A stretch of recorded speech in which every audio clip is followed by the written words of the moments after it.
ওকে, শুরু করতে পারি না? আসসালামু আলাইকুম। সবাই কেমন আছেন? সবাই কেমন আছেন এই কথাটা বলতে এখন লজ্জিত, কারণ দেশের যে পরিস্থিতি বর্তমানে, বন্যায় মানুষের অনেক ক্ষতি হইতেছে ফেনী, নোয়াখালী, লক্ষ্মীপুর ও চট্টগ্রামে, কুমিল্লাতে।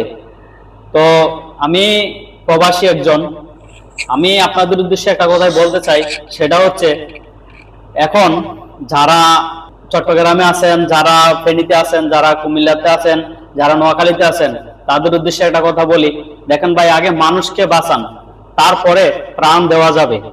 আগে মানুষকে রক্ষা করুন।